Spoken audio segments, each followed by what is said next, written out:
It was almost midnight. The rain poured endlessly, soaking the muddy road that led to Yin's small wooden house near the edge of the forest. She was walking home from her night duty at the medical center when her flashlight caught something lying in the middle of the road. Her breath hitched. It wasn't something, it was someone. A man, covered in blood, barely breathing, his white shirt torn open, skin pale. Under the flickering streetlight, Yin gasping, "Oh my God, sir, can you hear me?" No answer, just a low groan. She dropped her umbrella, kneeling beside him as rainwater mixed with the blood on the ground. Yin whispering to herself, "He's losing too much blood. I can't leave him here." Heart pounding, she looked around the deserted road. No cars, no people, just her, the rain, and this half-dead stranger. She took a deep breath, wrapped his arm around her shoulder, and somehow dragged his heavy body all the way to her house.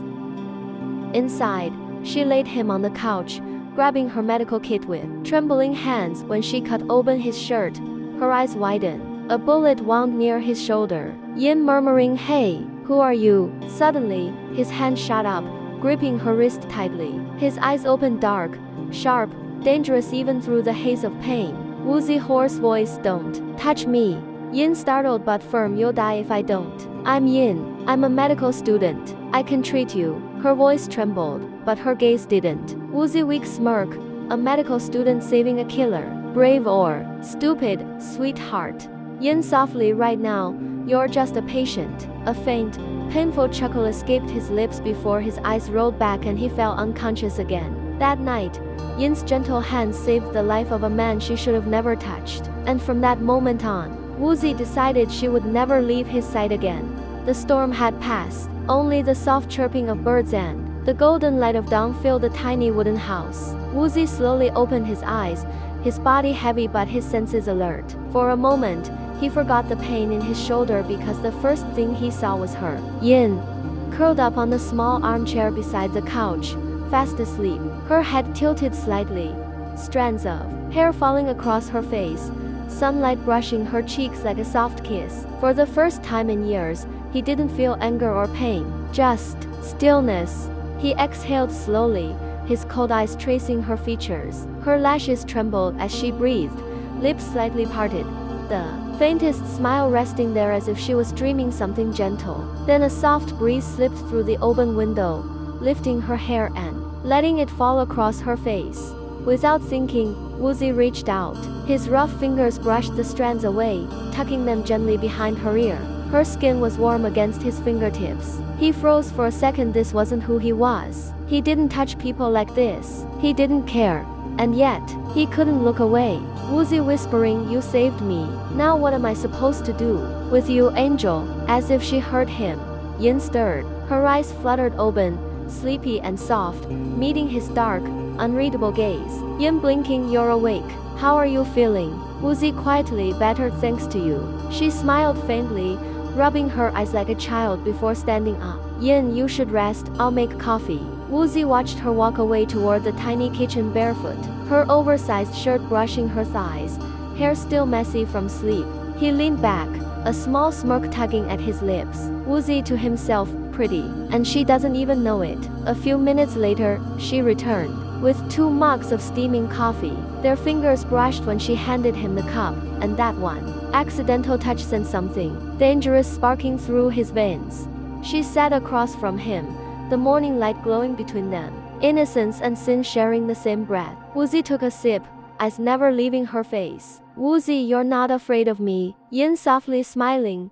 "Should I be?" He chuckled lowly, that cold-hearted smirk curling back. Woozi, "Maybe not yet." And in that quiet morning, with the smell of coffee and blood still faint in the air, he decided she was his, even if she didn't know it yet.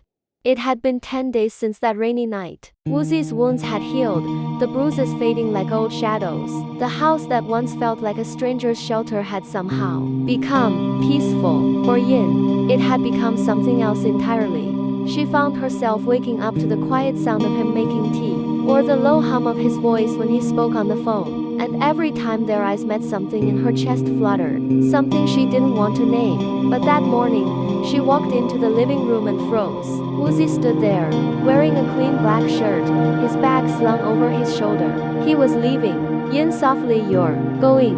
He turned to look at her. His expression was calm, but there was a flicker of hesitation in his eyes. Woozi, I've already stayed too long. My men will be looking for me. She bit her lip, her heart clenching. Yin, but your wound is not completely healed yet. It's enough, Woozi replied. His tone was gentle but final, like he was convincing himself more than her. He walked closer, his steps light. Against the wooden floor, Yin's chest tightened as the space between them disappeared. You shouldn't move too much, Yin said quickly. What if it opens again? He stopped just inches away, close enough for her to feel the warmth radiating from his body. His eyes searched hers for a long moment before he spoke. Are you worried about my wound? Woozi's voice dropped low. Or about me? Yin froze, her throat went dry as she looked down, trying to hide the trembling in her hands. You're my patient, she murmured. Of course, I'm worried. Woozi tilted his head slightly, a faint smirk tugging at his lips. You're lying, Angel, Woozi said, his voice calm and sure. Her heartbeat stumbled at the sound of that word angel. He reached up, brushing his fingers against the bandage on his shoulder. Yin's breath hitched when his skin brushed hers. You stitched me back to life, Woozi said quietly. You looked at me when I was nothing but blood and pain. And now you want me to stay. Yin's eyes widened. Because you're still recovering, she whispered. No, Woozi said, his lips curving faintly. Because you started to care. The room fell silent. The tension between them was thick, fragile, and beautiful. Yin couldn't meet his gaze, her eyes glistening as she whispered, you should rest. But Woozi's eyes stayed on her, soft and dangerous at once. You should be careful, Yin, Woozi said gently. People like me don't deserve people like you. Yin lifted her head, her voice trembling but firm. Then maybe, Yin said, I'll decide what you deserve. For a long moment, they just stood there, the air heavy with emotion neither dared to name. He'd already made his choice, he couldn't stay. Not when every second with her was tearing down the walls he'd spent years building. You've done enough for me, YN, Woozi said quietly, his voice steady, but distant. I owe you my life, but I can't stay any longer. He turned the handle slowly, his heart fighting the decision his mind had already made. But before he could open the door, he felt it, two trembling arms wrapping tightly around him from behind. Please, don't go, Yin said softly, her voice breaking like glass. Woozi froze, his breath caught, his pulse loud in his ears. YN, he said, his tone low, almost pleading. She pressed her face into his back, her tears soaking into his shirt. I don't care who you are, Yin whispered, voice shaking. I don't care what you've done. You can't just walk away like you mean nothing. Her words sliced through him deeper than any wound ever had. Woozi slowly turned, his hand finding her wrist, pulling her gently into his arms. For a long moment, they just stood there, eyes locked, silence trembling between them. Give me one reason, Woozi said softly, his gaze steady on hers. Just one reason to stay. Her lips trembled, her heartbeat raced beneath his touch. Love, Yin said through tears, her voice barely above a whisper.